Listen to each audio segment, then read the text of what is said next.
Okay, welcome to Phenomenosophy, episode 11, The Dark Night of the Soul. So,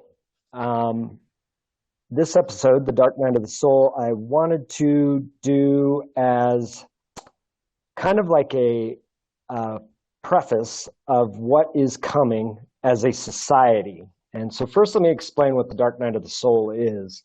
It's an archetype. And you find this archetype in history, and it's been cataloged by, what's his name, Joseph Campbell, in the form of the hero's journey. And these archetypes are set forth as it's a process that appears in all of our mythology. It appears in all of our religious stories and everything else. And it's a blueprint, so to speak, of our spiritual evolution, or I should say, for our spiritual evolution. So we experience these archetypes throughout our life, and we evolve spiritually through these archetypes. And this is not only did I feel it was relevant for this particular moment in time when we look at our society, and I mean society in a much broader sense than our nation, because right now there are people all over the world looking at us, looking at our nation and what we are doing. We've kind of become the standard bearers for preserving and maintaining freedom and for reestablishing our own republic here. But this is also, you've definitely at some point in your life experienced this on an individual level. You may be experiencing it now, or you may be on the precipice of experiencing this dark night of the soul. So I want to address it in both senses as an individual, why we come up against this dark night of the soul, what the experience within the darkness is like, and the benefit, the opportunity that is there when we emerge, and not only as individuals, but as a nation or as a society. We will be, going into this dark night of the soul, and you can see it if you just look back. I mean, if you just look back at the last 10 days, I mean, we could look back at the last year, and you can definitely see this slide into the abyss, so to speak. However, you can see that there's been some kind of a quickening, so to speak, that has been occurring, in that things are unfolding at an unprecedented rate. And this may be also, you may be also experiencing this on an individual level. And typically, dark night of the soul for the individual, not always, but often, is in a personal relationship. And it could be with the end of a significant other type relationship. It could be related to family, your relationship with parents, siblings, children, things like that. So, but it's not exclusive to that. Some people experience it in their social lives. Some people experience it in their professional lives. So it occurs in many different ways. And as a nation, it appears to be just beginning to unfold. So in the dark night of the soul, in this particular archetype, what occurs is the hero, whether it be the individual or our society, is faced with a darkness and a time of distress, a time of depression. It is a moment where we start to lose meaning. We seem to sink into a space of meaninglessness. And that meaning, in order to swim in the abyss, in order to regain ourselves, we need to let go of that subjective identity. Okay, and that's the image or the mythology we have of ourselves. And this is something that we have as a nation as well. So there is an image, a mythology of what America is that must be let go of. We must let go of this subjective identity so that within the abyss, within the darkness, we can reevaluate, we can come to terms with this darkness that we're facing. The darkness, the shadow, and the nemesis are typically, it's a reflection of something we hold within us. So whether we're talking on the individual level or whether we're talking on the level of our society, there is a darkness within America that is being projected at the cause of the darkness, right? The nemesis, the shadow. And in this meaninglessness, when we're able to let go of the subjective identity, that ideal we had of what we are as an individual or what our society is, we can then re-ground ourselves in our values. The values that make you who you are as an individual, or the values that make us who we are as a society. And in this reclaiming and integration with these values, and by facing this darkness, we have the opportunity to emerge with a much clearer, stronger purpose and meaning as an individual and as a society.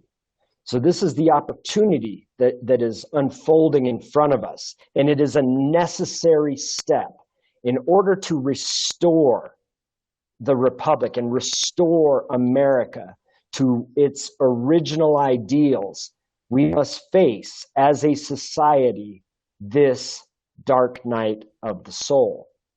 And so, many of you see it unfolding. You can see the writing on the wall with what is clearly becoming the impending doom of our financial system, as well as a clear tyrannical faction attempting to control the nation itself through various ideologies and policies. And, just look at, again, just the last 10 days, what has been brought forth in order to enslave us. And so this is part of that dark night, is facing these things, because those policies, those elements that are coming in the form of the shadow, in the form of the nemesis, we are responsible for that. That is the dark side of our society being reflected back at us. So that's why, as a society and as individuals, this dark night is so essential to our spiritual evolution as individuals and as a society.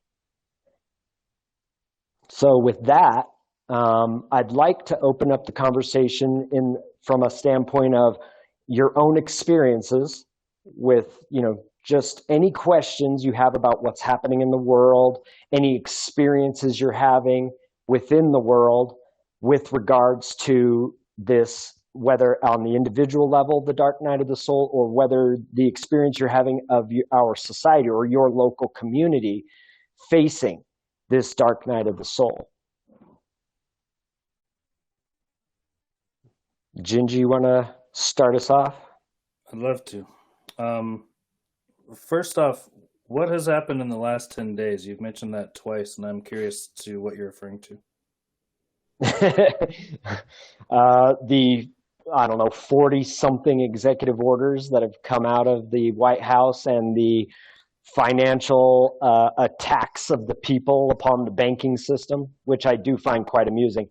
And again, for those of you who've been around for many years, isn't it interesting where all this stress is falling? Y'all remember the DTC? Y'all remember the DTCC? Y'all remember Seed Company, CEDE? Well, guess what? They're all being thrust into the foreground now, because as these financial shenanigans are unfolding, these companies, which, the DTCC, the Depository Trust Clearing Company, is being faced with having to cover something that none of these hedge funds will be able to cover. And if the attacks go forward on silver, like they're suggesting, well, then you will see a complete collapse. Now, again, those of you who've been with me for many years know that the DTCC, the DTC and Seed Company, which the seed company and DTCC are subsidiaries of DTC, and the DTC is a subsidiary of the Federal Reserve. So you can see this is really a direct attack on the central banking system, which, again, we know is the primary motivator behind the machine world, right? It's what's driving the tyrannical forces in this world. It's what's driving the corruption. So these are unfolding at such a rapid rate. I can see, Gingy, why I know, because you kind of live in a bubble, why you haven't necessarily noticed any of these things or seen any of these things. However, they are unfolding at a rapid rate. Like we might see the end of the banking system next week, you know, like that's how fast things are unfolding. Yeah, I mean, I've seen quite a bit of that. It just seems like if I turn my phone off for a day, I come back to so much that has happened. Like you said, things are moving at an extraordinary rate right now. Like it took me 3 days to get through the Iconic podcast that you sent out, which was fascinating and connected so many dots for me in the sense that it wasn't just focused on today or, you know, the last month or even the last year. It was looking at the last 20 plus years and showing this slow evolution of tying together major events that we've seen. And I had been feeling like all of these were connected, and I remembered some type of archetypal pattern that all of this was playing out that's totally cyclical. And I could feel that happening. I just didn't have the terminology or the reference points that he laid out in there. And not only did that clear up a lot of things for me, but it made sense of a lot of the things that you talk about too. I know it's you know, he's not speaking for you. Do you want to talk into what you liked about that podcast a little bit, that episode specifically? That is exactly why I sent it out to all of you and why I posted it several times, was because it was such a great kind of like tied up with a bow kind of package of things we've been talking about for years, right? I was like, wow, perfect. Because you've experienced, Gingy, because I probably talk with you more than anyone, but you've experienced my frustration when you don't get what I'm trying to tell you. like I see the dots connected and you don't see them, and I get frustrated because I'm like, how can you not see this? And then that was what was it, an hour? Maybe an hour and a half? And it was just such a perfect little package of kind of tying everything together that I'm like, perfect. I can send this out and people won't think I'm crazy. They'll actually be able to tie the things together that I've been talking about and see why it's all relevant. So yeah, to me, it was a nice, sweet little package. I can be long-winded. So I couldn't do what he did in an hour and a half. It would take me, 6 hours to do what he did in an hour and a half. Yeah, for sure. The biggest value I got out of that was the blowing it out to have the big picture view, because the ideologies that we talk about, the transitions of power, how these are tying in with the monetary system and politics, all of that stuff for me feels so hyper localized. I'm like, what's really at play on the grander scale? If we look back over decades, or if we blow out and look globally, what does it look like in that bigger perspective? And that's exactly what this dude did. It was awesome. So, okay. Anyone else? Dark Night of the Soul, what you're seeing, what you're experiencing, questions, topic points you'd like to bring up?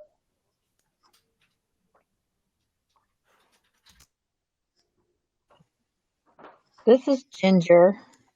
Sorry I lost you. My thing died. Forget it. Anyway, for me, it's right now I'm living off of what we've spent our life saving for.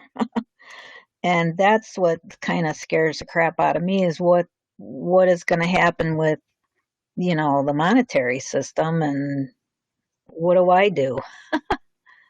What would I need to do to prepare myself for something like this? Yeah, I don't know if you can. In reality, what I would say is that I think this comes into a conversation of faith. Okay. And I don't mean faith like it's typically defined as like a belief. Typically people label faith as belief without evidence, and I believe that's a tautology. It's a belief. With or without evidence, it's just a belief. Faith is that, whether if you're a Christian, it would be that inspiration, from the Holy Ghost that just fills you up and moves you.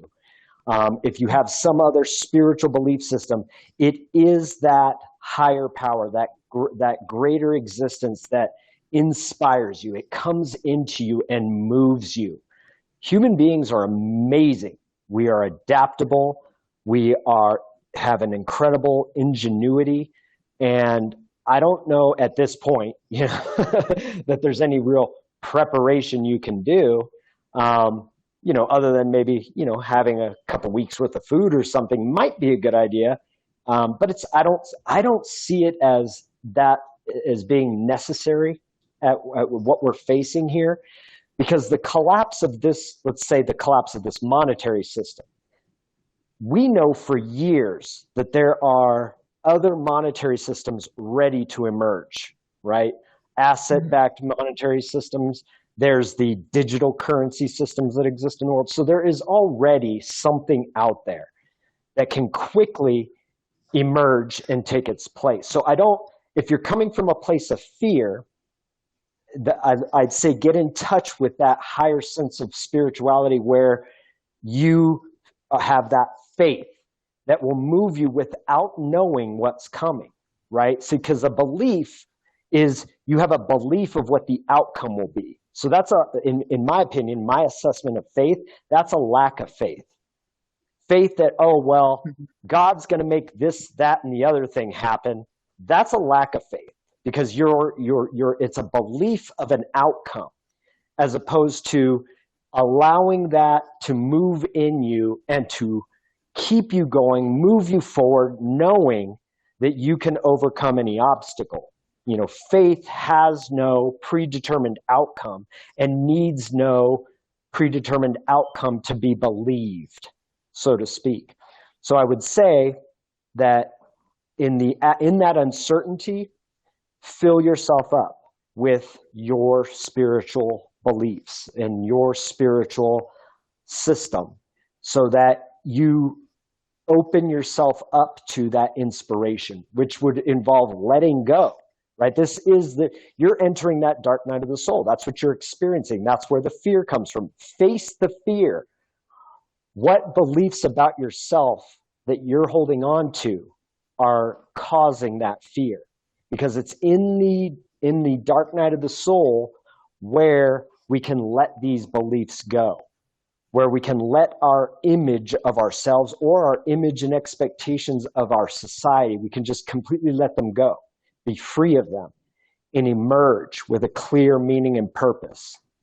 So don't try to avoid it, because in our society, we have these tendencies and even programming on how to avoid this process. And I believe at some level, this is intentional to keep you from evolving spiritually.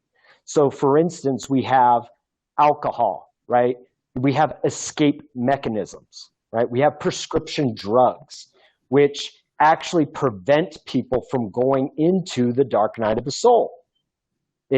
It's a way of escaping it and keeping you from evolving, from growing, from facing that darkness, from facing that shadow, from facing the nemesis.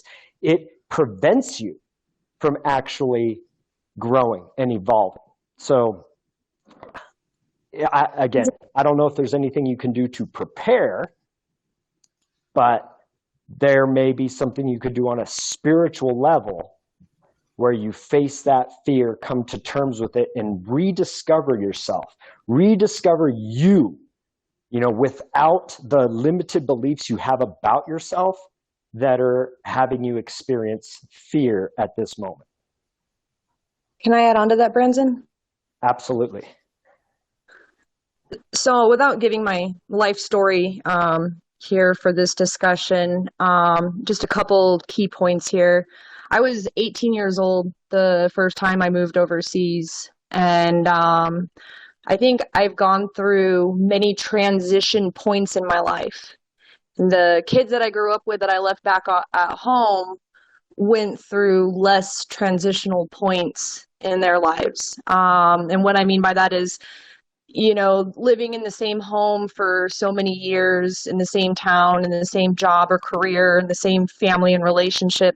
And I think that through my personal testimony of transitions, I learned how to find security in uncertainty. A good saying that I like is the best way to live a stress-free life is to learn how to swim in the ocean of uncertainty. It's basic human nature to be in a place of safety, comfort, certainty, and a constance. To most humans, this is where there is a sense of security. I honestly think that one of the largest things that provoke fear is uncertainty. Uncertainty is quite a devil. There's a lot of ripple effects that come with her presence. Fear, stress, worry, sleeplessness, even excitement, hope, prayer, and the what if factor. I think a lot of people right now are living in the what if, and what if is actually also a key player in phobias, which I can touch on that as well if need to, but phobias. A lot of people, depending on their belief systems, will go heavily into prayer or into meditation. But and the reason why they do is because they're looking for certain things, answers, certainty, stuff like that. Uncertainty can cause someone, you know what I mean, to play things safe, but it causes fear and doubt. I also spent 10 years in the Marines, and I guess some of the lessons that I got out of there, the first one being courage. As much as we talk about the spirituality of it, it's also the mental, the emotional. And I think that finding certainty and uncertainty is a powerful thing. For every single time that I had an opportunity and I knew that I had to pack myself and my kid up, leave my current job in a place of comfort to travel and try something new, there's a lot of uncertainty involved. And I think in the big picture that we're dealing with in the United States right now and everything that's going on is where and how can we find certainty in this current uncertainty? Does that make sense? Finding certainty, finding comfort in uncertainty, finding peace in uncertainty. It's a tough task to do. And I know it is, especially for those that haven't had much transitions in their lives, but we are in a transition and there's kind of a phenomenon with it. It's interesting that in order to grow, pain is involved. When kids physically grow, there's growth pains. When we study for a math test, there's, when the brain is developing, there's pain. When you go to the gym and work out, there's pain. And right now we're all feeling the same sort of uncertainty and pain. And I call it more of like a spiritual and, fear is pain. But understanding the depth of it, I know that where there is pain, growth is also occurring on the individual level. And I'll tack onto that, and on the level of our society. So we're as a society also going through a fear and a pain and this tension that we're experiencing in this darkness as a society will also have us emerge stronger and with clearer purpose, just like we do on the individual level.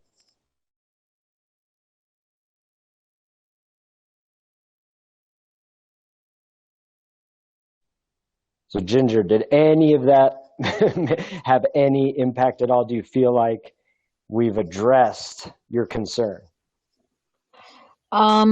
Yeah, Lioness of God, boy, she hit the nail on the head there.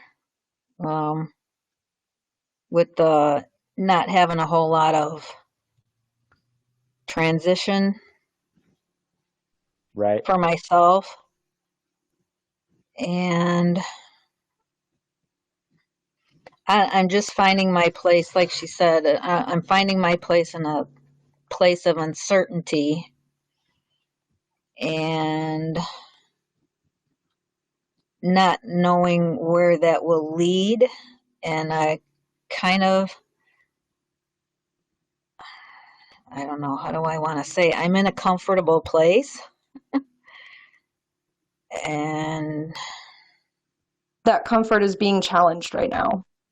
yeah, big time. And to where, yeah, plus, I don't know how to say this. I'm married to somebody who's like watches a lot of TV. Thinks, I think like most people that this is just gonna be something that blows over. And not being prepared is something that kind of doesn't sit real well with me. And I'm looking for things that I can do to at least make the landing as soft as it can be for myself, which I don't know would be, to me, is I don't know. I'm trying to figure out how I can diversify my assets, I guess, as far as monetary wise goes. I have a lot of skills, but now I'm at that place, where it used to be you could retire and do things you want to do, and that's a scary place for me right now because it doesn't look like that it could be that way. Although I I think it's kind of what Brandon said. That what do you want to say? Well, creating what you want to create. So I have to think a little more positively that way.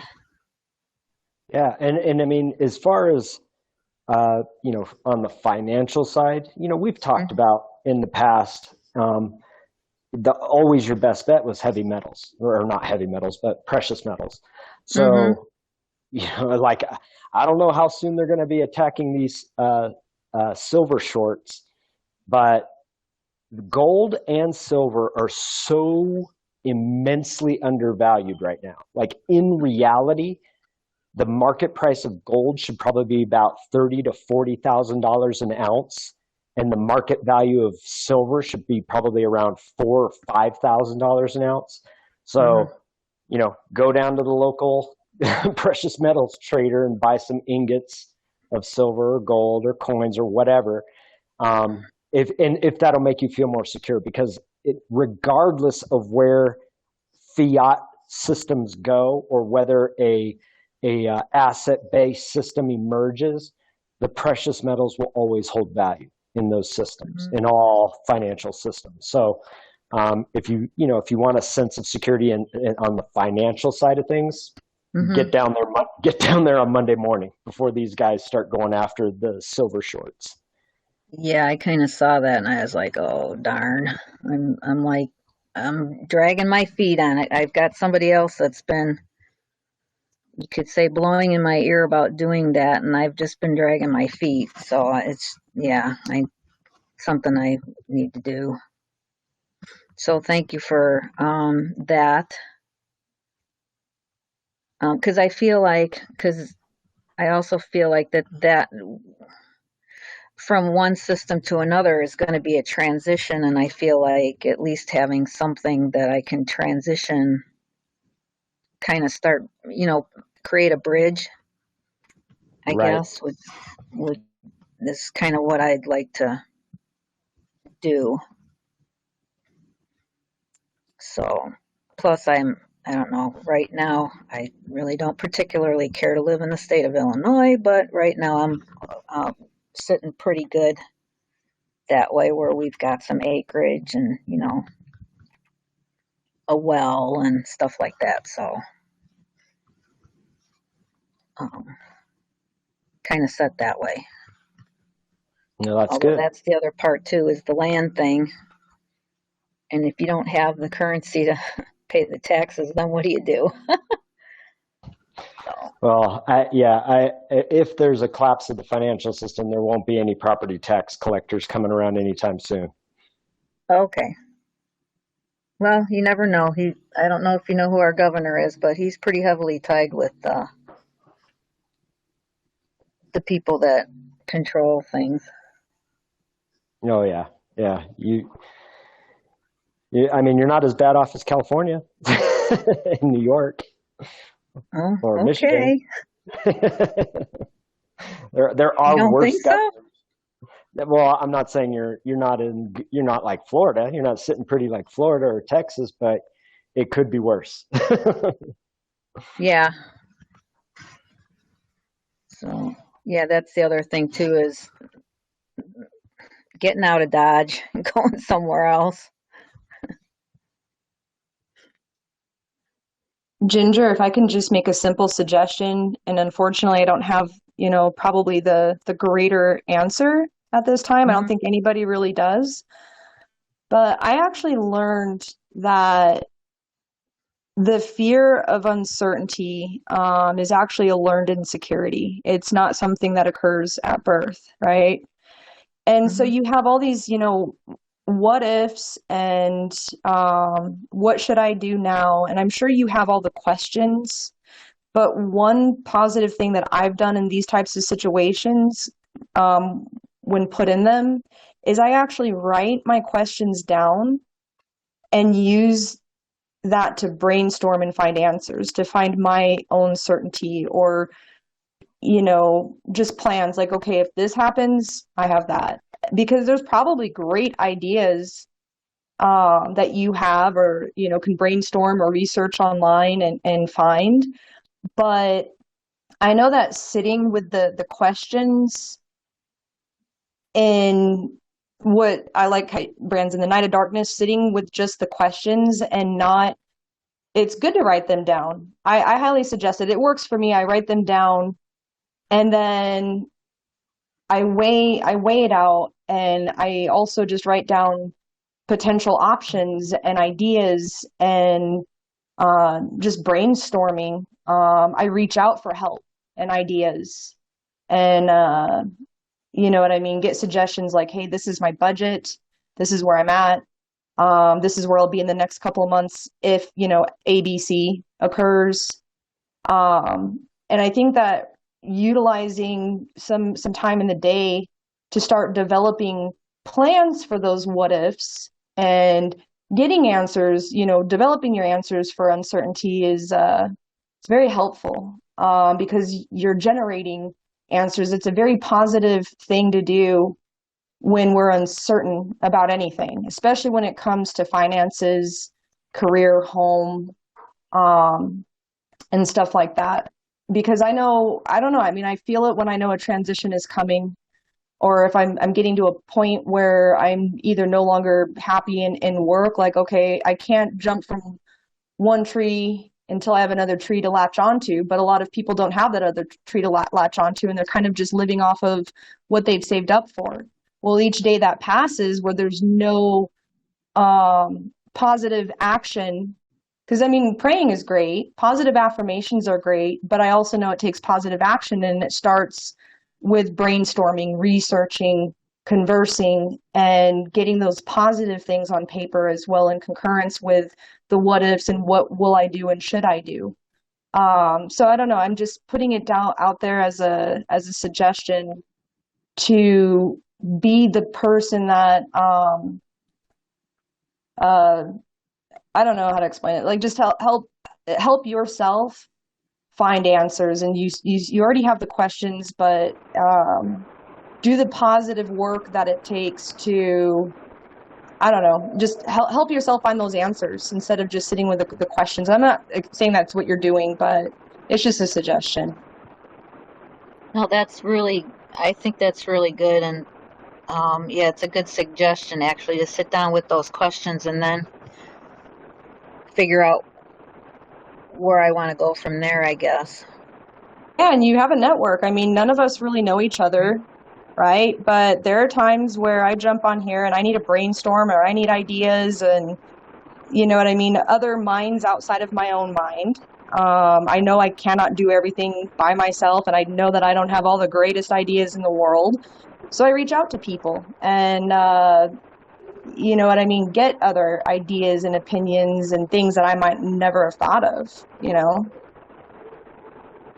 Mm-hmm. Okay. Yeah. That. Yeah, that's helpful. Plus, I do have skills I can fall back on. Not necessarily that that's something I want to do, but I have. I do have that, so I guess that's a positive thing I can look at.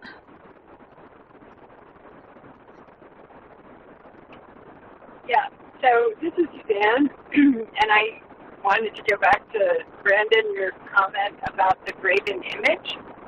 So we have graven images of ourselves, and it just, all of a sudden, I just went, oh my goodness, that is the wildest, like, basically, we're not to have any graven images of ourselves according to the commandments, but Yep.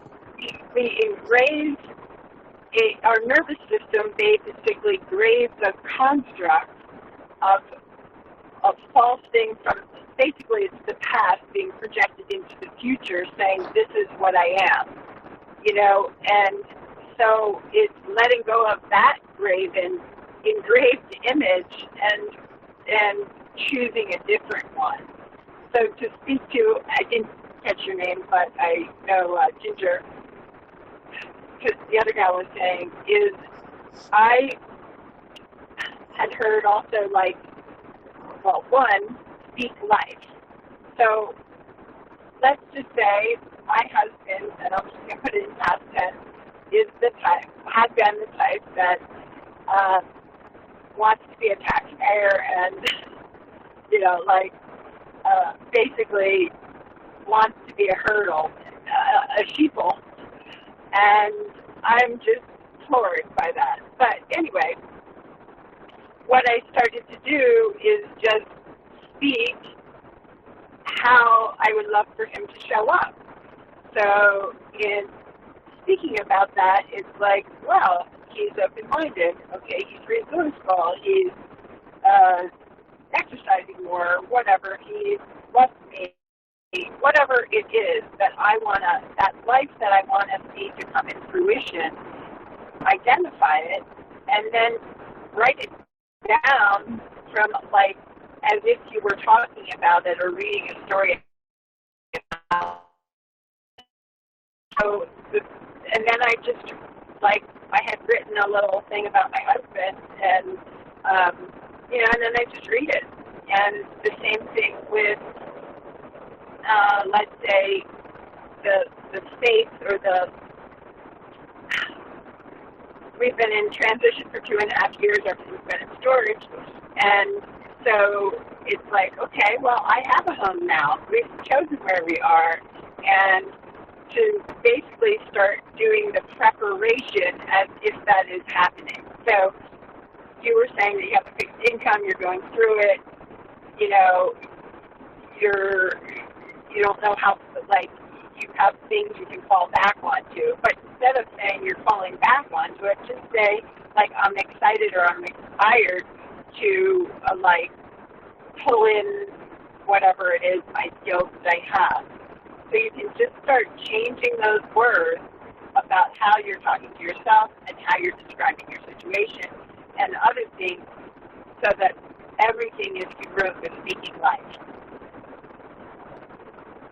Absolutely. And I think that that's a great benefit of that dark night of the soul, is that opportunity to reshape your perceptions, not only of yourself, but of the world around you and of the, significant relationships and other people in your life.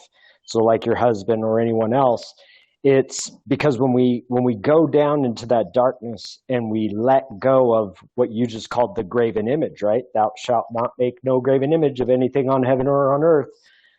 that is exactly what it is. That subjective identity is false. There's no truth to it. It's a mythology of the self that you've created over time.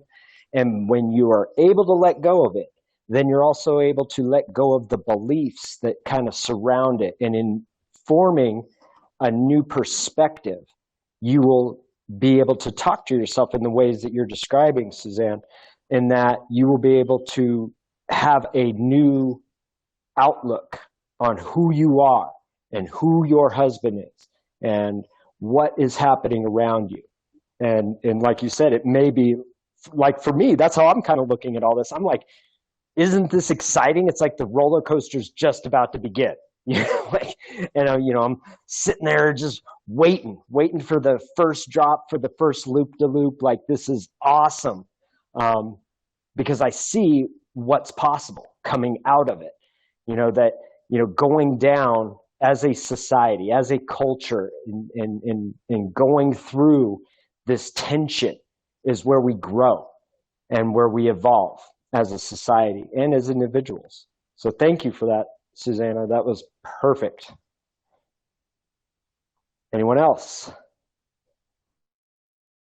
Well, I could add on to that, but I'll see if anyone, I don't want to interrupt anyone if someone else has something. No, please add on to that.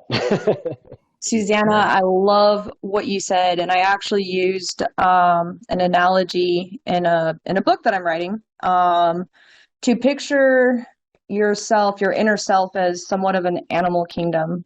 Your alphas, your beta, your predators, your prey. If your alpha or your wolf is courage and your beta or sheep is fear, then your courage is always going to dominate and be stronger than your fear. But if it's opposite and your stronger points are fear and your weaker points are courage, then fear is going to consume that little bit of courage. And so I've done these exercises with myself through just, silent sitting meditation to identify my strengths and my weaknesses and see which one I'm feeding more, which one I'm making stronger, and adjusting where I need to adjust. But I mean, that's just one example of, fear and courage. But it's really an intangible thing. But those intangibles that we have as humans kind of spread out into the tangible world: money, home, car, stuff like that. If my intangibles are in order, then the tangible things in life become easier to take on. They're less obstacles. And so I think in this, I've gone through my dark nights many times. And the first, second, and third time, it was very, very difficult. I had to learn from them. And going through it enough now, I've learned that it's the intangibles that we have, our own inner self, that we have to get through first in order to overcome the tangibles, or to be stronger than the influences around us. And in this country right now, a lot of the things that are occurring stem from these executive orders being signed, and we don't know what other damages are going to occur and what reactions are going to be in place, stuff like that. But because my intangible character is strong, or those alphas in me, so to say, my courage, sustainability, happiness, kindness, things like that are stronger than, fear, doubt, sadness, depression, anything that comes down. I'm ready. However it's going to affect me in my tangible life, I'm ready. Faith is a beautiful intangible. Faith and hope and love and all those great things. But just off of what Susanna said, changing your thought process on things is an energy shift. It's an actual energy shift. If I am not looking forward to something and I'm dreading it, I have to be aware of it, and I have to change my thought process. I have to get excited about it, look forward to it. And when I have that energy shift, lo and behold, I look forward to it. I'm excited for it. I'm ready for it. So Susanna, that was a really great point that you made in changing your thought process on things, turning those negatives into positives. That's all. Thank you. I love those metaphors too. Alrighty. Anyone else? What do you guys experiencing? Go ahead. Yeah, Bruce, and thanks for the invite. I joined a little late. I was wondering if you can get me caught up to topic and kind of like, what's everybody doing this evening? Well, we're basically, the topic is the dark night of the soul.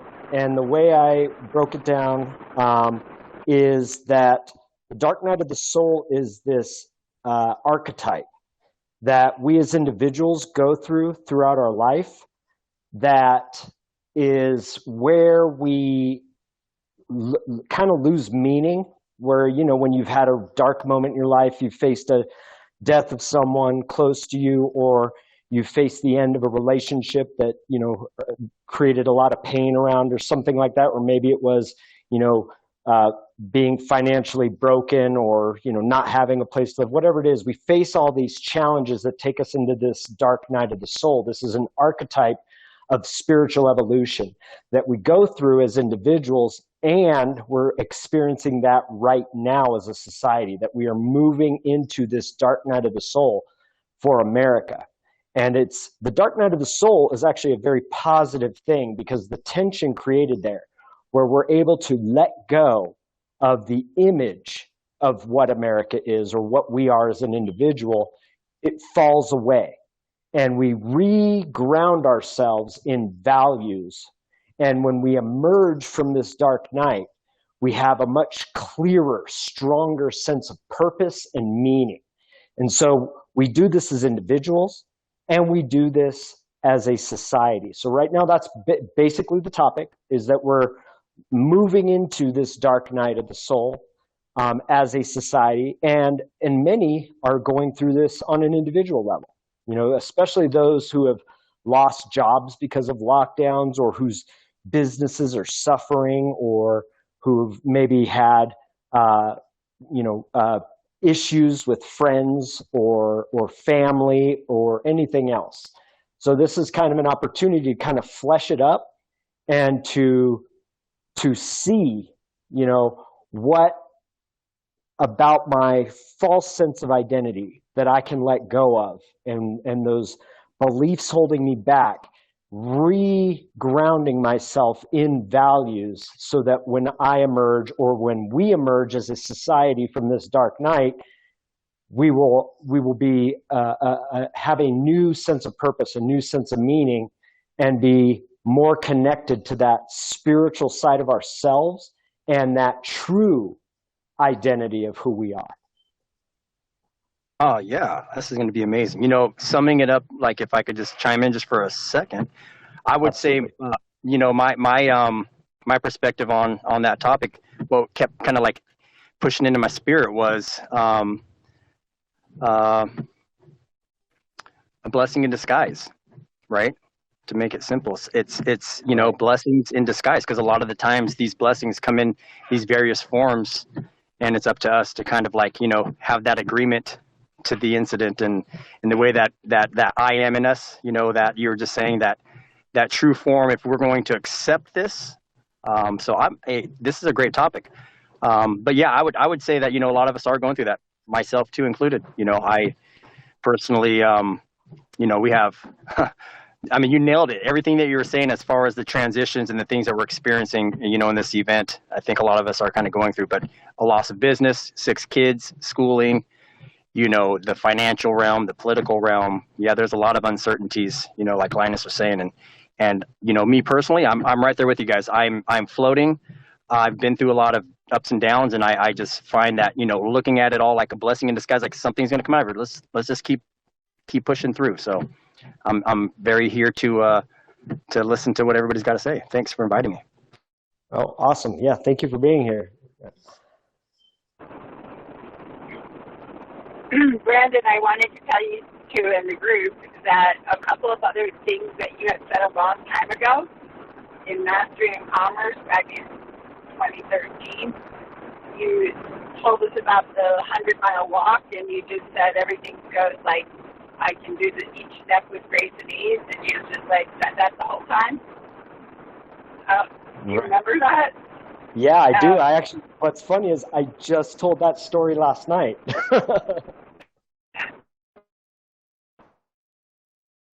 One of the things that I remind myself of is like, okay, wait a minute, everything flows with grace and ease. And I don't know if anybody had heard of The Game of Life and How to Play It by Florence Scovel Shinn. She had written a number of books back in like 1925.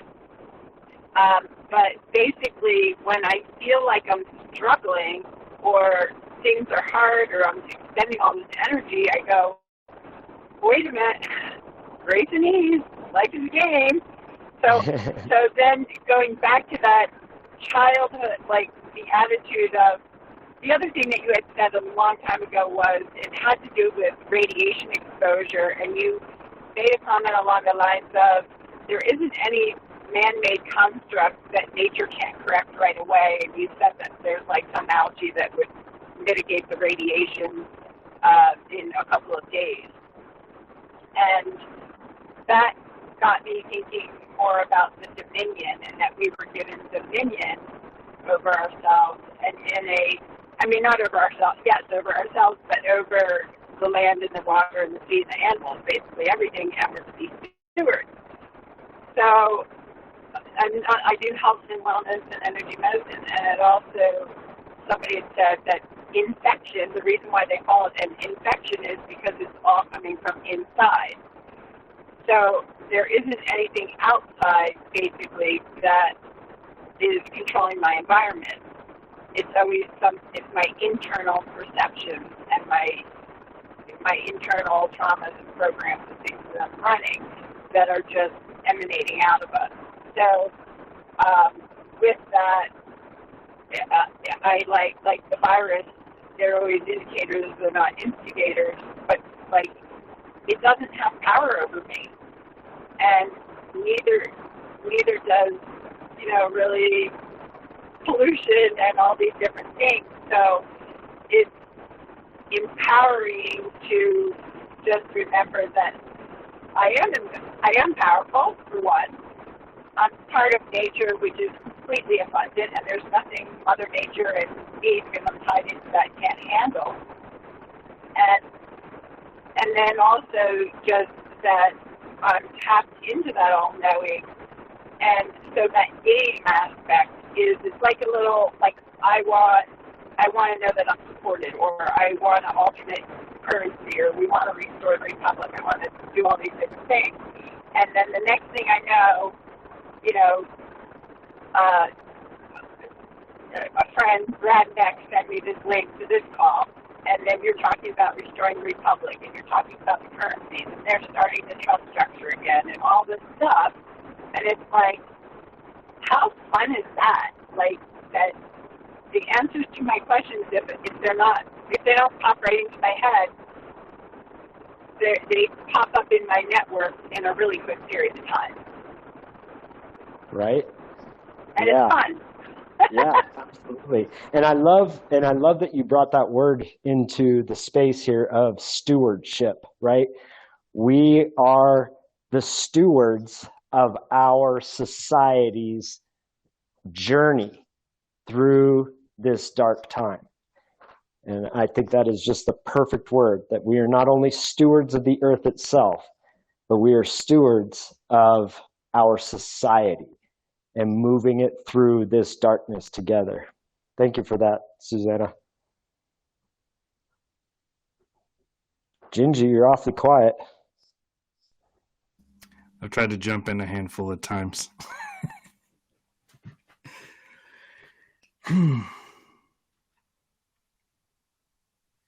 This to me is very interesting in terms of cycles, because what we're seeing now is,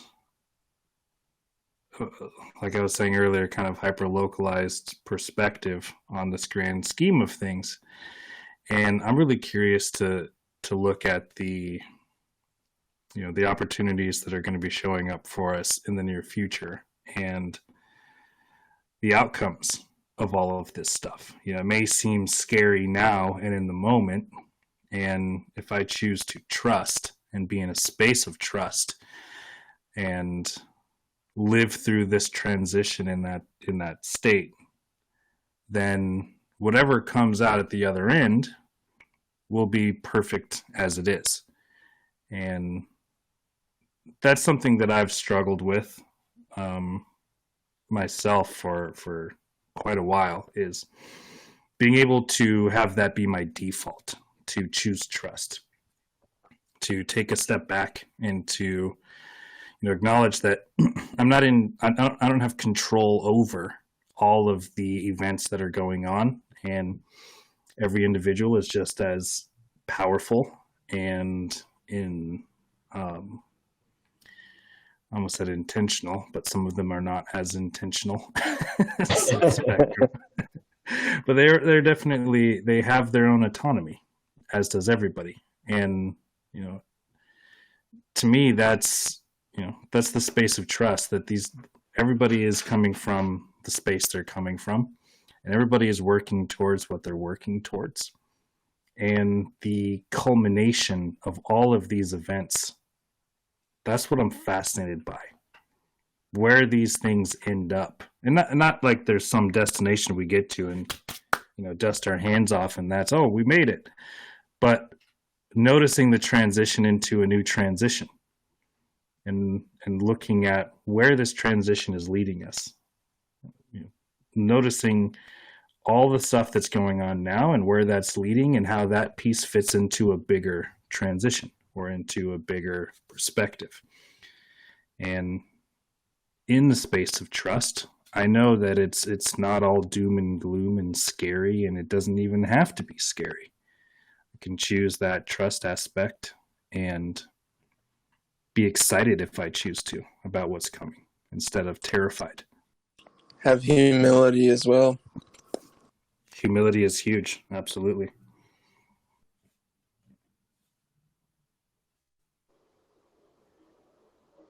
Yeah. So I definitely trust. I'd say that's a huge factor. And for those and I know Gingy, you fall into this category, and actually probably a lot of the people on this call fall into this category, but those who've done extensive quote unquote work on themselves, personal development work, introspection, the dark night of the soul is typically easier for people who do that kind of work for themselves on a regular basis. So you move through it with a little more ease and grace than the person who's completely asleep and never has an introspective moment. And they're of course also more likely to use the escape mechanisms of drugs and alcohol and prescription medications and stuff like that. TV and video games. What's that? As well as stuff like TV and video games.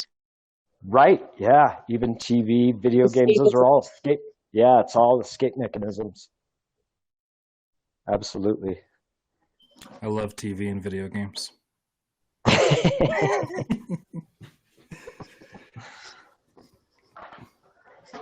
All righty. What else is going on in the wide world of sports? Super Bowl's coming up. Is it We're really? seriously having a Super Bowl? I figured it was canceled. Not yet. My favorite Super Bowl was when Denver, Colorado legalized weed, same year as Washington legalized weed, and their two teams got together and had a Super Bowl. Did that really happen? Yeah, no shit. You can't make that shit up. It actually happened. That's too funny. The X Games are happening up in Aspen. That's where I'm on my way to Glenwood from Denver. And, oh, wow. But apparently the X Games, nobody can go watch. and Pitkin County's on some major lockdown. So. Fun. So that's I find it funny that I use the wide world of sports as a metaphor, and y'all came back at me with actual sports. Yeah. Because I have pretty much shut down to sports this year. Just figured it was all over. As soon as they started putting Black Lives Matter and stuff like that on their jerseys, I was like, yeah, I'm not watching. Along the lines of trust, I did have something else I wanted to offer everybody. And everybody that's in the group, I could probably even share this directly into Telegram for download. But there's a book that Brandon turned me on to by a woman named Byron Katie called Loving What Is. And as far as trust goes, it's an amazing set of distinctions that she draws to define what's her business, what's somebody else's business, and what's God's business, is how she kind of puts it. And the basic gist for me that I took away from that book is the understanding of reality is what reality is, and my experience is what my experience is. And when I interact with that, or if I say I engage with that, where I'm thinking that it's wrong, it should be different, it's something else, then I'm engaging with reality in a space of conflict, because reality will never change due to my will alone, at least not the past. Maybe the present moment can be, my experience can be shifted. But choosing a space of conflict to say that this shouldn't be this way, or that shouldn't have happened, or this was wrong, or anything like that, is to choose conflict with an unchangeable reality. And I'm not saying that in a finite sense of it'll never be changeable. I don't believe in absolutes. However, it's a really cool distinction and a really cool book where she ends up engaging with a few different clients and going through her process of getting to the bottom, getting to the root of the conflict. And it always comes back to, in her words, a thought. So if anybody's interested in that, that'd be cool that I could throw that out. Yeah, that's actually a great book. I wish she was on here earlier. I wish Anastasia heard that, because that would be a great book for her. What's the book called? Loving What Is by Byron Katie. Thank you. Excellent book. I think I've got the hey, Todd's voice. I recognize it the second I heard him. Or sorry, Whitney. Or no, Whitey. Hey, what's up, guys? What's up, brother? I think I've got the text book in PDF form, and I think I've got the audio book. And I don't think I'm really breaking any rules sharing it on Telegram. You're breaking all the rules, Gingy. Breaking all the rules. You're a rule breaker. Is anybody interested in that, or am I just throwing out things that people won't even watch or listen to or read? I would be. Yeah, go ahead and just post it in the group, and when I get a chance, I'll even pin it. Sounds good. And Tom is reading a book, and it talked about resistance to something that's already happened, which sounds similar to what you just said, and he may even be reading that book, I don't know. But that basically an event happened, and then we keep replaying it, and we're holding on to resistance around the event. And so from an energy healing perspective, like, it ends up becoming stuck energy. Or, like I talked about before, created an energy, you could use that terminology. And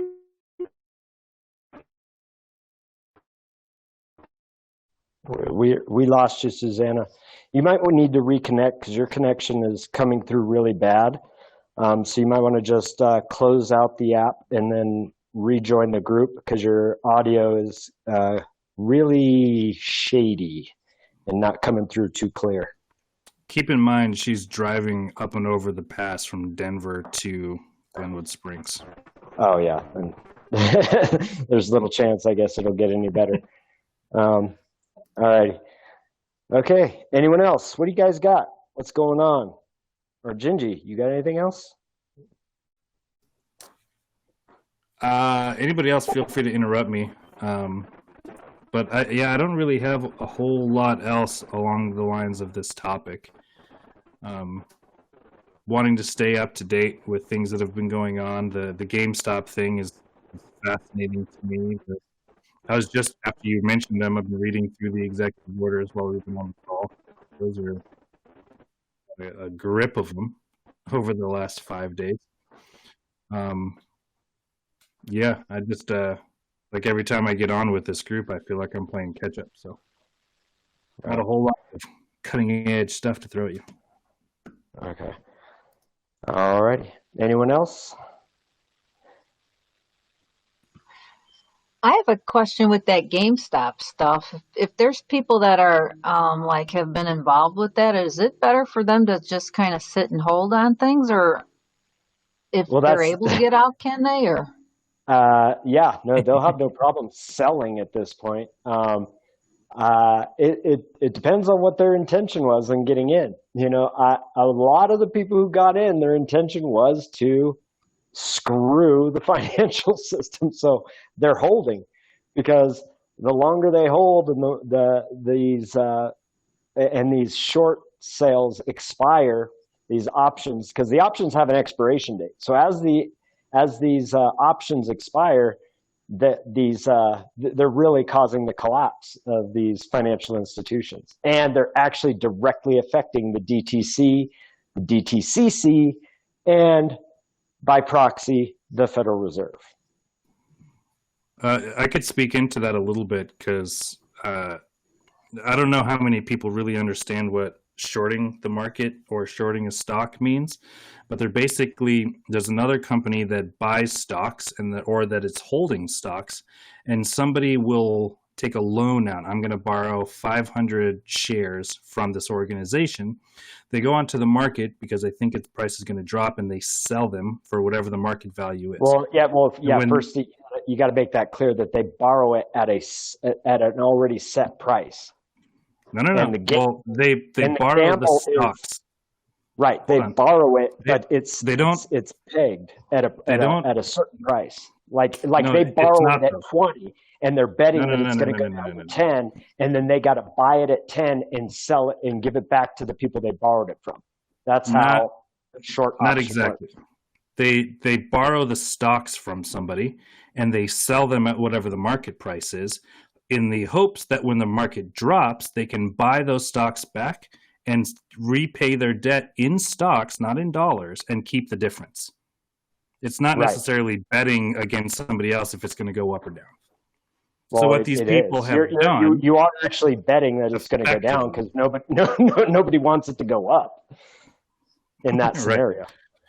So what these people have done is say they borrow $3 billion worth of stocks at the current market, and then the stock's price run up. Now they have to buy back those stocks at the end of this period, which may be 2 weeks or whatever the time frame is where this debt comes due. They say, hey, we're going to pay you back in 2 weeks, and they wait for the market to drop. They buy them back at a lower price. They pay them back. Now they've got extra money. And in this case, the price, because of these GameStop people, I almost called them kids, but I have no idea how old they are.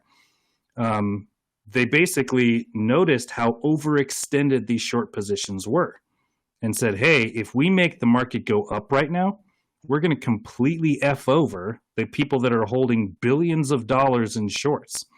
So as they all put in $1,000 here, $100 there, they drove the price up over, 1,500% or something like that. And then these people that are holding all of these stocks have to eventually sell them and pay the difference, or not sell them, but they have to buy these stocks back at whatever the price is so that they can pay back their loan. So they literally have to pay the difference out of pocket, which came to the tune of like $3-point-something billion because of how high they ran this up. And this is why it now comes on the obligation actually falls on the DTCC via the seed company, because they're the clearinghouse. That's where the transactions are cleared at. So when all of these entities cannot buy the stock because it's the stock, to buy back the stock at its current price, they don't have enough assets in their company to even make that purchase. So now it falls on the clearinghouse, the DTCC, because all securities are traded in the name of seed company, which is a subsidiary of the DTC. And so the DTCC, the clearing company, will also be hit.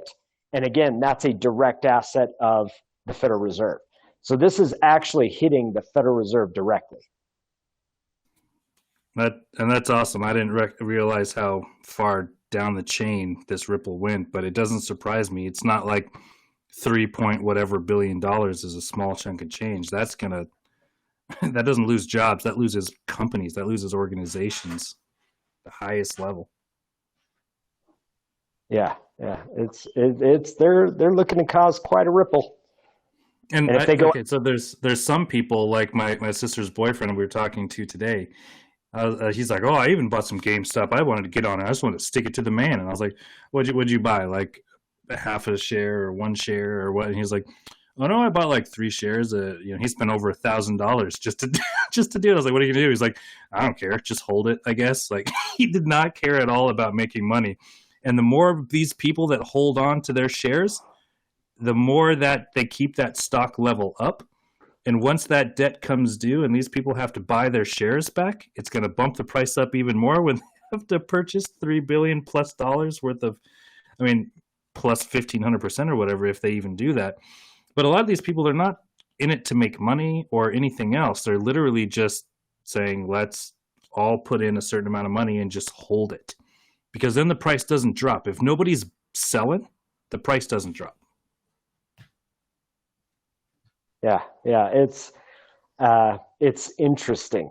It's funny. This is what, you remember Occupy Wall Street? Man, they should have got together and did this back then. They didn't have Reddit, did they? No, well, I don't know if you have to have Reddit in order to organize a movement on stocks, but I just find it like this is way more effective than, hanging out, protesting, and shitting in the streets for weeks on end. There's a trader that I follow, and he was saying that when he's in college, he was like, "Oh, cool, I want to occupy Wall Street." And he went out and he spent 3 months going from sit in to sit in to sit in, and he thought he was doing this amazing work, and he was rudely awakened by the fact that every time he posted up, his tent would get egged, and he'd have people walking by spitting on him and cussing at him. And then at the end of it, all of it was over, and they bailed him out. And he's like, The system is so rigged. So he got into trading. He's like, if everybody's just going to be in there making money, I'm going to make some money on the flashing digits in cyberspace is what he calls it.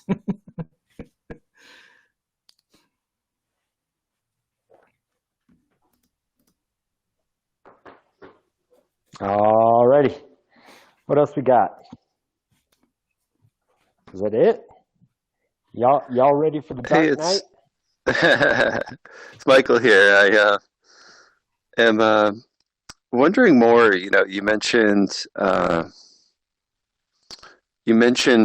as I remember it, the dark night setting in relation to, say, like a loss of meaning, and like as I see it too, it's like when us and anyone who's dealing with this are overwhelmed by the beyond their capacity to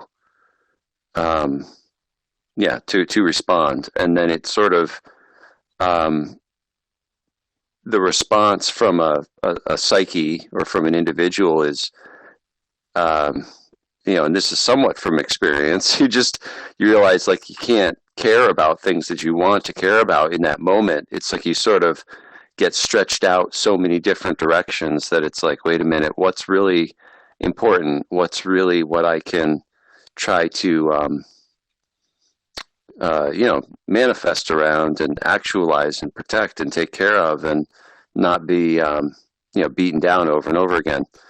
But so I guess what I'm just curious about, I don't really have a specific question, but when it comes to this loss of meaning, when like maybe say, oh, I used to care about, I don't know, whatever, someone like the example you just brought up with the guy on Wall Street. Like I used to care about, I don't know, some sort of quasi-democratic process, but now I realize that was bullshit. That illusion is shattered, and that meaning of doing that together with my so-called peers on the street is gone, and now I'm gonna readjust. And it seems like he found, I'm totally assuming, but maybe in one version of that story, he found meaning by going in and saying, I'm going to get this money in this way and change up my plan. But so my just kind of curiosity is around that reclamation of meaning, and sort of that part as we go through the hero's journey and look at the end of that, the dawn of the dark night, and if you have any elements around that part of the cycle. Yeah, and I think you spoke a little bit into it, in that it is, when in that space of the meaninglessness and the letting go and the confronting of the ego and all that, like you said, you start to reorient yourself with what's important, right? So that's part of that process, because when you're able to let go of that false image of the self, that subjective identity, you're able to ground yourself back in your values, and that's actually, a lot of people experience that through the whole COVID thing. They realized how little importance they really have for, let's say, their career, and how much more importance there was in their family, right? And how up until COVID, they had it mixed around, where their number one priority may have been their career. And they realized, in going through the dark night of COVID, they realized that what was more important to them was their family, was their personal relationships. And so there is that reorienting process, and that's why you emerge with like a deeper sense of purpose and a deeper sense of meaning. Like you're clear, like, yeah, no, this is what I'm about. This is where I'm going. And so that's the great opportunity. That's the great benefit of it, is just having that time in the darkness to reorient yourself. When you've let go of the identity, when you've let go of the beliefs, and you've grounded in those values, you get to reorient yourself and really find that purpose and meaning. And I mean, what's interesting is a lot of people go through their lives with no real sense of purpose or meaning, or like what I would consider a surface level sense of meaning and purpose. Like some people will, live life like, okay, well, my purpose is to raise my kids, which is, I mean, that's a noble thing. You definitely want to, be a good parent, right? But then what happens when the kids are now taking care of themselves? That's why we have middle age crisis that adults in our culture go through, because it's like they thought that there was purpose and meaning, but they didn't have any deeper sense of purpose or meaning than just getting the kids to 18 and out of the house or into college or whatever. And so now they go into this dark night of the soul, or they avoid it, right? Which is really what they've been programming us with, is when you get to that point, what do? Oh, you get divorced, you get a sports car, you get a young new girlfriend, right? This is what you see in media. Do not confront the darkness, avoid it, right? And so, I mean, look at how many middle-aged people are on antidepressants. I mean, it's astronomical. Like everyone's on this shit, right? Or they're self-medicating if they're not on it, So it's Yeah. that you Yeah. see that comes of that lack or loss of purpose and meaning, and a refusal to go into the darkness, to avoiding that dark night of the soul. Yeah.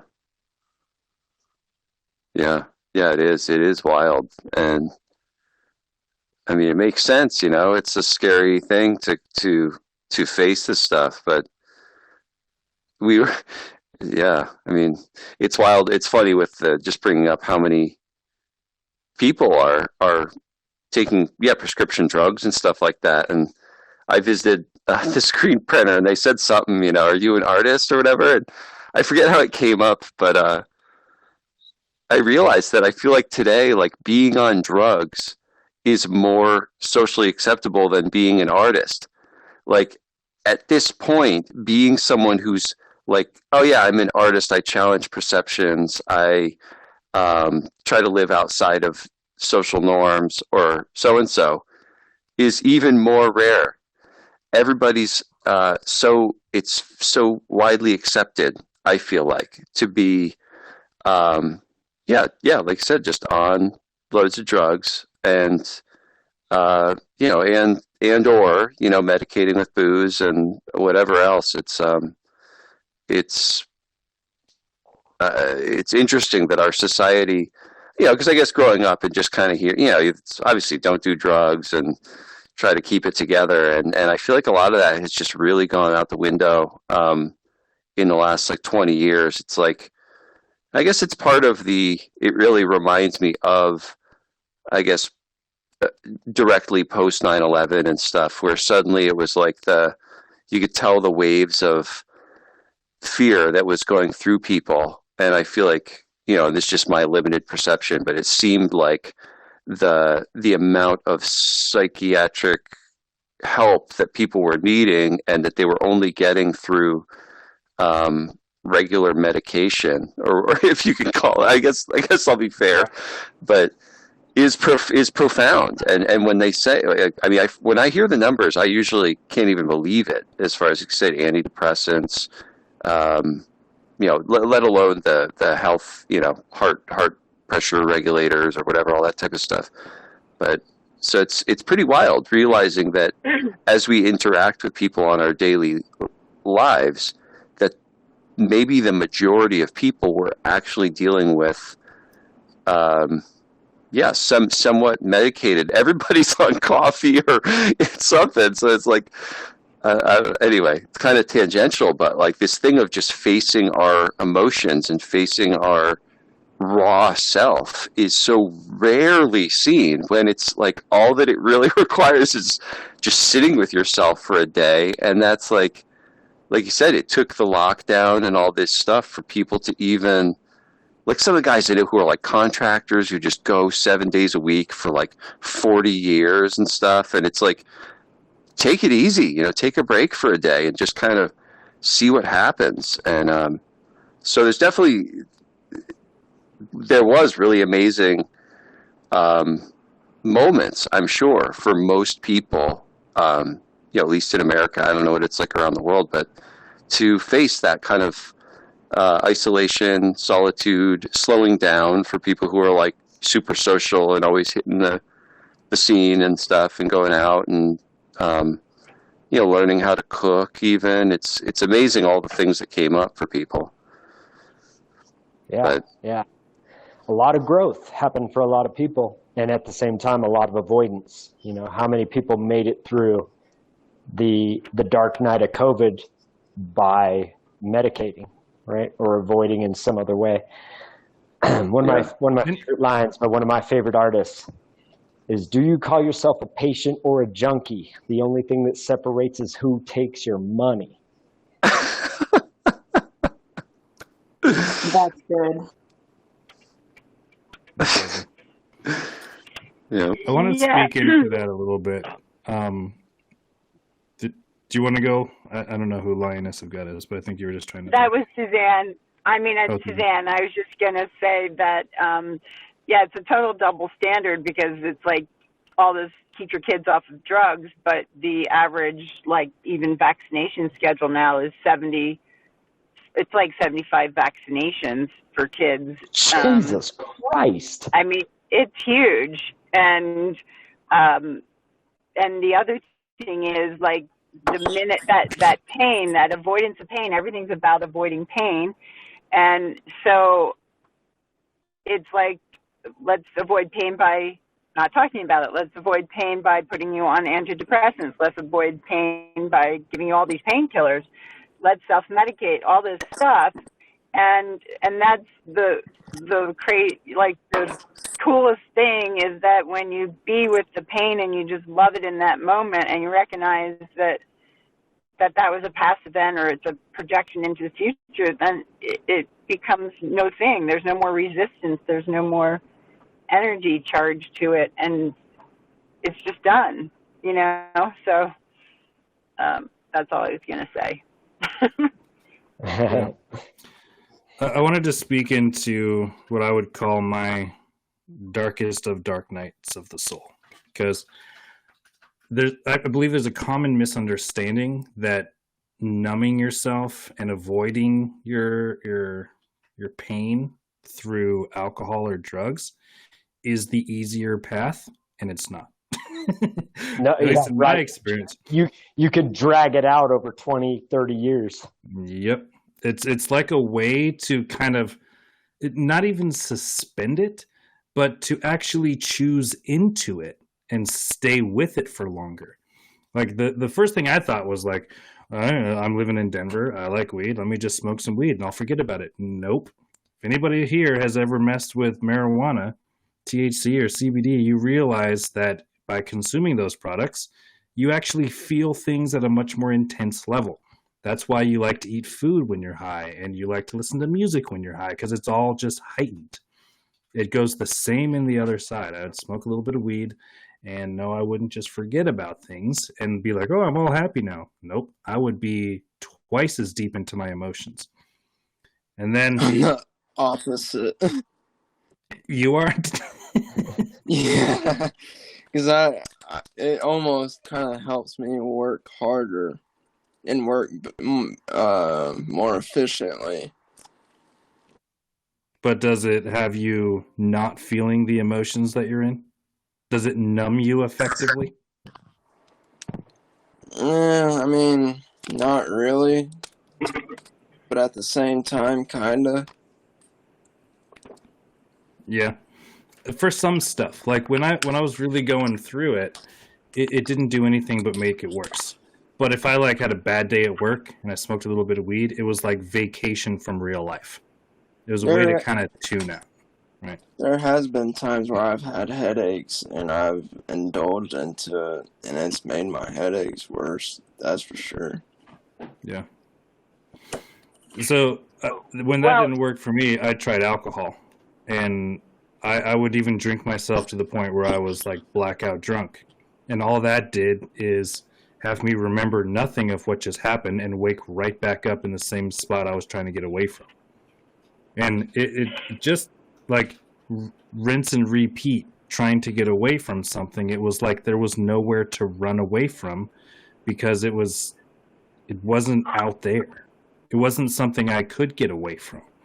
And so the fastest, most effective way that I found to get through whatever traumatic shit I was dealing with was to just be with it and come to peace with it in whatever way that meant. Whatever mechanisms I used, just diving into it, not avoiding it, being with it. And that's the only way that stuff ever felt any better or got any better. And you know, I feel like that's something that I learned from watching TV or movies or something like that. Like every time there's like the movie goes through the whole hero's journey archetype for the main character and all the supporting characters and the entire movie itself. And there's always that low point. And when you get to that low point, what does the hero do? They're like, oh, I've had enough. And they run off and, you know, their best friend, their sidekick died or something like that. And they end up drinking themselves numb. And then eventually they have a montage that pulls them out of this self-pity phase and they're back to action. I'm like, oh, that's the way to do it. That's never the... You just left out the montage. Yeah. The montage takes a lot longer than you think it takes, is really what happens. So it's like it's almost been like ingrained in the psychology of this culture through movies and everything else, to where I see that in almost like there's some type of like, I'm going to run away and try to escape what's happening, and then a call back to the playing field to finish what's unfinished. And that's like, Brandon, I would love to hear you talk a little bit more about the hero's journey in general, and not just the archetype of the dark night of the soul, but the entire process, because there is a cyclical beginning and end to the hero's journey, and it's one aspect is the dark night, right? Or do I have that Right. wrong? Well, you know my work with it, and where I'm developing an entire self-mastery course around it. And so I don't think it's something that could be addressed in a meaningful way in this call. But what I'll do is I'll make sure to pick a part of it that is especially relevant for what we are experiencing as a community, as a society, and start to move through the different archetypes. Cool. I mean, in general, the overview is basically an opportunity comes up, the main character steps out of their old life to enter into an adventure. Then there's a low point, then there's this overcoming the obstacles of life, and then a reintroduction back into old life, but also into this new, God damn it, I almost said new normal. You bring, after the resurrection, right? You bring those, what you got, right? Because you emerge from the darkness with a new sense of purpose, with a new perspective. Skills. You faced the nemesis, you faced the shadow, which was a projection of those darker aspects of you. And in that, you re-enter what they call the normal world, right, where you began, but you are a completely transformed person. And so in the normal world, as this transformed person, it transforms your world. Yep. And this could be macro, and this could be micro. This could happen in an hour. This could happen in a day. This could happen in a lifetime. This is like fractal. Cycle. Well, yeah. Look at it as cycles within cycles. It's there. You might be in the middle of 3 or 4. You know, right. And same with our society. Like you could frame it as as let's say either the Revolutionary War itself as an aspect of the dark night of the soul. You can look at World War II as an aspect of the dark night of the soul. So you can see that these cycles can exist within cycles, and same with within yourself, that you can actually be playing out the long game, you know, from childhood to old age, and that's one cycle. And within that, you're going to play through many smaller cycles, and you'll have overlap with even those smaller cycles. Yeah, I like to think you could have the dark night of the dark night. You could have the breakthroughs of the breakthroughs. You can have those lappings like that, which could have some of them feel much more intense. Some of these cycles feel much more intense. But the biggest takeaway, I think, to push out there is that it is a cycle. There is no, we have completed this. It's part of the journey. It's part of the progress. It's part of the evolution. That without this archetype, there is no growth. There is no evolution. There is no becoming. There is just the stagnance. Gingy, can I ask you a question and then also add a comment? Absolutely. Were you, was it like a self-testimony with the alcohol and the cannabis? Yeah, it was. As you guys talk about this, coming out of the dark night of the soul, and I want to kind of just add on to that a little bit, because I think everyone in this chat group is either currently guilty of it or has been at one point in their life. I'm an analogy person, so bear with me. Metaphors and analogies, but I do refer to them as Band-Aids on bullet wounds. Everyone has a different Band-Aid. The things that we use to numb ourselves from reality, the substances or tools that we use to temporarily release endorphins or escape from deep-rooted negative feelings, ideas, thoughts, or emotions. pretty much any band-aid we use to relieve ourselves from these deep wounds only causes greater toxicities and damage. And I don't think that coming out of the dark night really occurs until we let go of those band-aids. Because, you know, whether it's alcohol and or other substances such as prescription drugs, but it doesn't have to be those either. It can easily, some people just binge watch Netflix to escape whatever is on their mind. But Yeah. I know that often people use these things to forget about something or take their mind away, relieve stress, anxiety, depression, sleep disorders. But I know that the long-term effect, like, you know, what is the long-term effect? How does this take an original problem and eventually make it worse? Dependence and addiction is a huge factor. Once these coping mechanisms are well in play, I know it becomes quite difficult to stop. Once the substances leave the system or whatever it is you're doing, that fix, whether it's video game, binge watching TV, whether it is drugs, whether it is alcohol, porn, pointless sex even, you know, after it leaves the system, guess what? Not only is the original problem still there, but now there are other problems because your mind has changed their chemical makeup.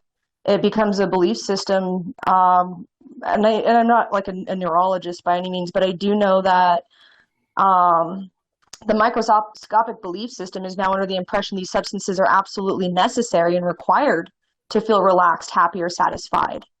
I believe that they can constantly trigger you until you give yourself what your mind or body thinks that it needs.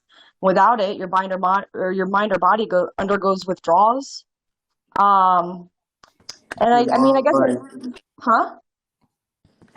From my personal experiences, from like a tolerance break per se on marijuana, when you're coming off of it, most of the times, or from my experiences, I've only had psychological effects. I never really had any physical effects, but I just wanted to throw that out there.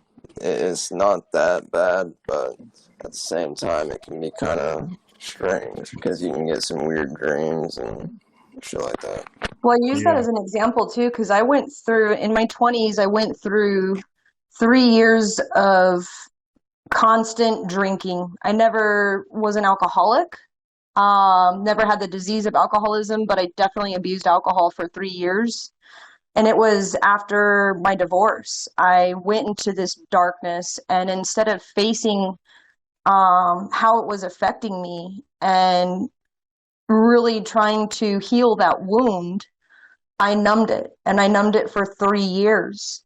And there was a lot of additional damage along the way that I had created. And I think that you kind of darknesses within darknesses of the night, right? Yeah. But it wasn't until I said, enough is enough. It's time to stop numbing or, putting that bandage on a bullet wound. And I had to go through a journey kind of backwards in time and had to forgive myself, which is not an easy task for a lot of different things, and forgive situations and outcomes and go back to the original wound.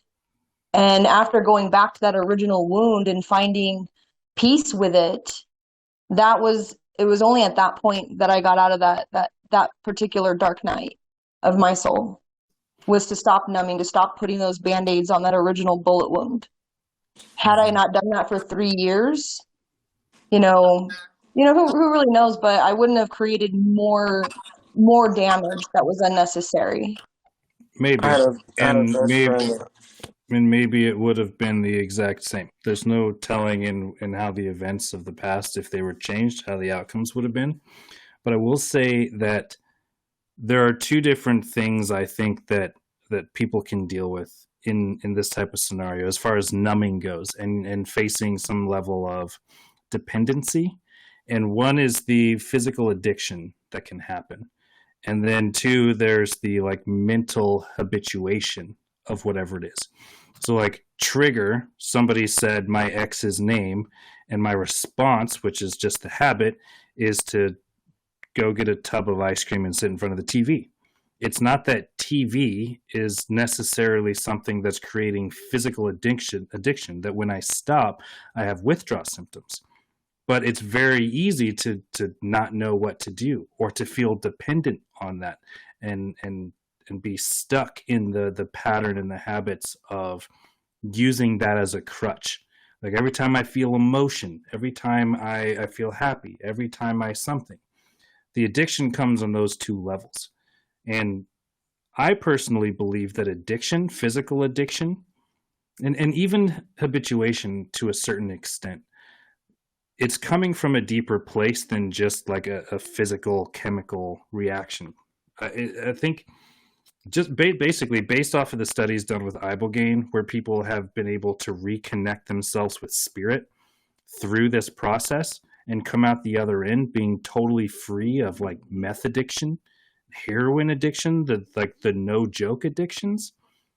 As far as physically, like they still had the thought of, I want to go do drugs again because I miss, being blackout wasted with my friends or whatever. I've never been on meth or heroin or anything, so I don't really know the benefits or the enjoyable parts of those drugs. But certainly, say for something like cigarettes, which I have dealt with,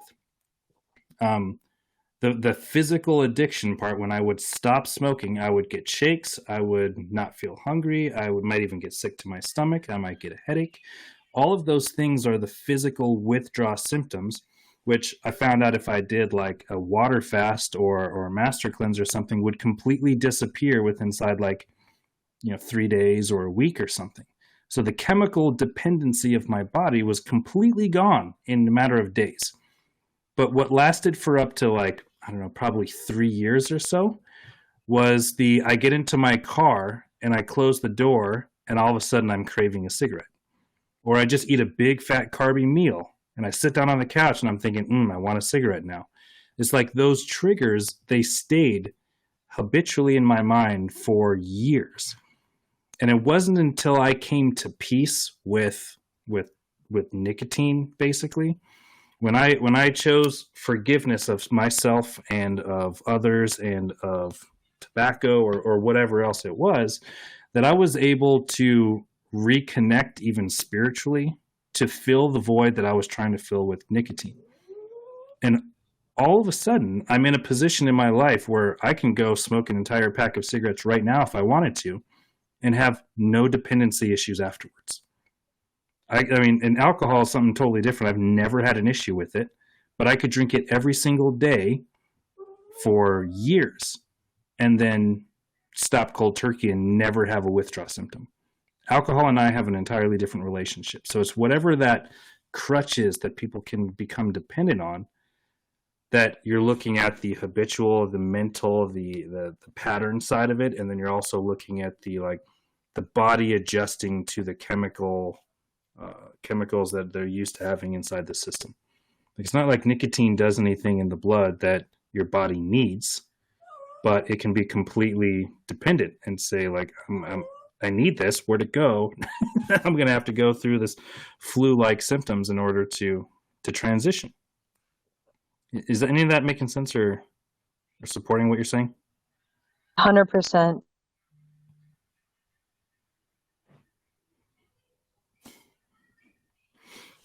I guess I only brought that portion of it up on top of what you were saying because just in my own journeys through the dark nights of the soul, I realized I couldn't really get to the other side of it until I faced the things I actually needed to face versus, even daily routines that don't identify it or acknowledge it. Whether it was Netflix binge watching or, playing a video game until 4 a.m. or drinking or just whatever it was. I'm not saying that those things are bad. Those are all bad things to do, but I recognized it in myself when I had a conflict in my head or in my heart or in my spirit about something and didn't feel or gave myself the excuse of not feeling like I had the energy or the thinking capability at that time, blank mind, that blank mind feeling, to face it, or to acknowledge it, or to accept it, or to forgive it, just whatever the case is. And so instead of doing that, I would, turn on a show that would allow my mind to escape it. And I was a smoker Yeah. too. I quit as well. It's hard.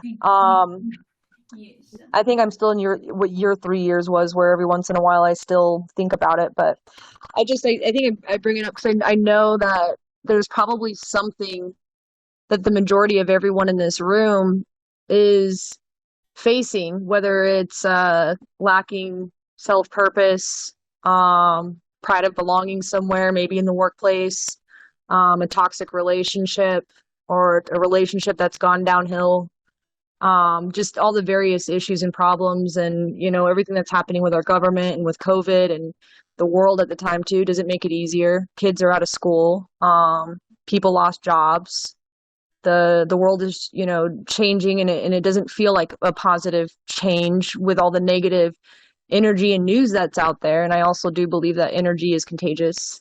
So with all these other factors on top of it, for everyone that have those feelings of bad relationships, hate their job, or don't have job, what do I do? When all these things pile up, I feel for myself, and I don't want to speak for everyone here, is the number one thing that stops positive forward movement is a daily way to escape the problem, whatever that escape is, whether it's a drug, a chemical, or just a routine that allows them to escape is all.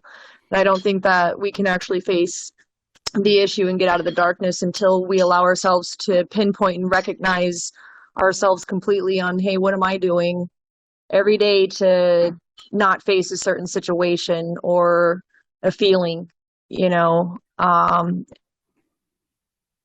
yeah, I mean, that's pretty much it. Like I said, not trying to speak for everyone, but I think that we're all guilty of it or have been guilty of it. And I don't think that coming out of whatever that darkness is even going to happen until those things are recognized and worked through.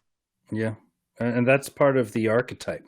In that process, there is a reconciliation. There is an engagement with the darkness, quote unquote darkness, the shadow, the nemesis, the enemy, the arch enemy, or whatever it is. Every superhero goes up against a supervillain at some point. And in order to overcome that, you can't avoid it. And until you confront it, not even confront it, because I feel like that's confrontational, but until you engage with it and you're with whatever that altar is, then you're just sitting in a place of avoiding it, waiting for it to go away, and it's waiting for you to engage. You're like, I'm just going to sit here until this thing leaves, and it's not going anywhere. It's part of who you are, and it's a transitionary, evolutionary step to take. And so, how many people have been trapped in that for years? I think I'm not going to, but I can name at least 2 people in my personal life that have gone 4 to 5 decades of what you just said right there, just waiting for it to go away on its own. No engagement with whatever it is that's kind of kept them in that dark place, past regrets or, death, or whatever the case is. And so, how many of them are doing it with COVID right now? How many of them are doing it with, anything that's big that's going on? I mean, this is something that can happen, like on the micro, the very small levels. I see myself doing this daily. Like, what do I want to eat for breakfast? I don't know. And I'll avoid it until I'm hungry enough to eat anything. And then I settle for a bowl of cereal or something. And then on the macro, there are things where I avoid diving into something that I'm really passionate about, that I really care about, because ultimately I'm afraid of whether or not it'll be a success, or if I have the time and energy to put forth the attention and the care that it'll take to really see the thing through. And it's like, even with COVID, I mean, I feel like there's so many people that are just sitting around being like, well, I hope somebody creates a vaccine that makes us all immune to this thing at some point. And I really hope that this thing just stops shutting down all of our economies and all of our businesses, and we can just go back to living life the way the thing was. And how many of them are actively engaging with their relationship with whatever the trigger is, whatever the issue is? There's not a large percentage of people that are like, oh, this is an issue. I'm going to take this head on and just deal with it. There's two levels to be playing at in that game. You're either engaging whatever's going on for you, or you're avoiding whatever's going on for you.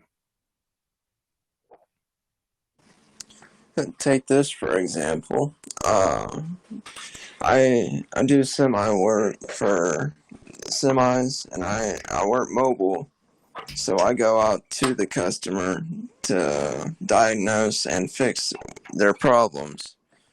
Anyways, well, I'm sure you can imagine that some of them aren't very bright, and that kind of stems to where, or that kind of makes me want to burn or smoke pot, because there's not really much I can do to them that'll make them smarter, because they need a life-changing event for them to wake the hell up. So I can't go to a job every day and say, look, you need to wake the fuck up. This is what's really going on. I can't just do that. And I think that actually speaks into an opportunity for for yourself to look at what we project on others. Because typically, when we have that negative experience of other, it's a projection of that shadow. So the shadow is those elements of ourselves we don't like to acknowledge, and we project it out on others. So we see in others our own faults. In fact, that's all you see.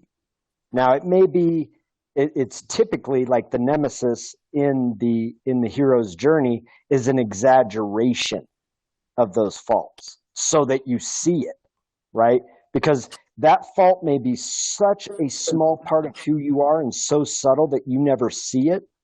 And then it shows up in the nemesis exaggerated, and it's clear, it's obvious, right? And so now you're faced with it. And so I'd say that's a healthy way of looking at how you experience others, is that they are going to, especially if you have a negative experience or a contentious experience, find that small aspect of you that you don't want to acknowledge that is being exaggerated in this person or even a situation, that it's meant for you to see something. It's meant for you to confront something within yourself. So that's not a bad point. Yeah, that's the nemesis. It's why when Luke Skywalker went into the cave on Dagobah and he fought with Darth Vader and he slashed Darth Vader and his mask flew open, who did he see inside the mask? Him. He saw himself. Yeah, he saw himself, because that was the nemesis. Darth Vader was an exaggeration of those things that lived within Luke Skywalker. Damn. I never really thought of it that way. Perception is key. Yeah, it is. It is. And again, everyone's an opportunity. Everyone you come across is an opportunity to grow and to learn. If nothing else, perfect patience. That's true. Very good point. And to that point, actually, Brandon, it's from the workshop that we did with Krista down in Puerto Rico. We took a course called Grace Revealed. It was a men's course. And at the end of that workshop, she gave us all an invitation, I'll say, to be in a space of discovery for an entire year. And I took that on extremely, just totally seriously. And I, every single day, all day, was present and intentional about learning something from whatever my experience was. And what I found was immense. It was all me. Direct reflection in some way or another. What does this have to say about something? Oh, it means that. But does it mean that? Following those rabbit holes, being in a space of discovery and not in a place of, I know what's happening, I know the answer. That, I mean, I can't even, I don't really have words for it, but it was just a transformative experience, not ever coming to a conclusion for an entire year and staying in a space of, is that true? I think it's true, but is it really? Will this prove beyond the test of whatever X, Y, and Z? That kind of feels like, it kind of feels like I'm in the same kind of shoes myself. Like I don't try to expect anything, because every time I expect something, it's the complete opposite. Well, engaging with somebody at work, instead of being like, oh, that guy's an asshole, or that guy's stupid, that guy doesn't know what he's talking about. The question I would bring up automatically in a space of discovery is that true?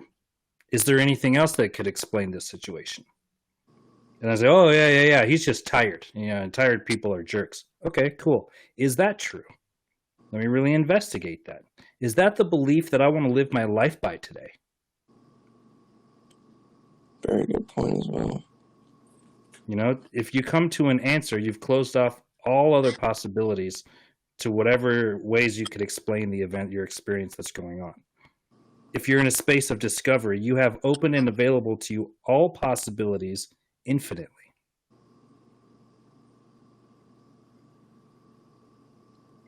It's Well a total spoken. and other mind shift. Well spoken. I'm very glad I joined this, or joined Telegram, at the very least, because I wouldn't have been led to y'all. Well, I'm glad you're here, man. I'm glad you're participating too. I really appreciate the Discord.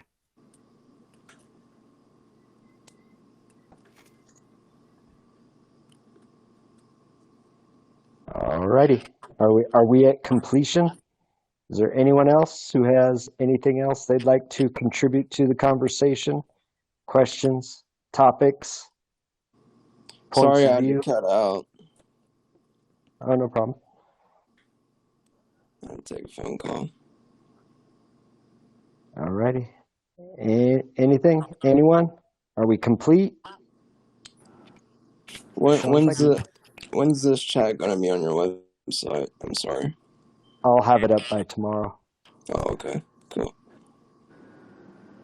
That's all I've got. All righty. Well, Brandon, will you also post it in the Telegram chat? yes, I will. It'll be in the podcast, so it'll be on all the podcasting networks, and it will be available. I will post it on Telegram, and I think that should cover everyone. Cool. I want to thank everyone for being present on the call. I want to thank everyone who contributed. I got immense value from everyone's contributions and points of view. So I'm truly grateful. I'm truly grateful for everyone and for everyone's participation. And I look forward to being able to participate and have another conversation with all of y'all real soon. Have a good night. All right. Thanks, guys. Good night.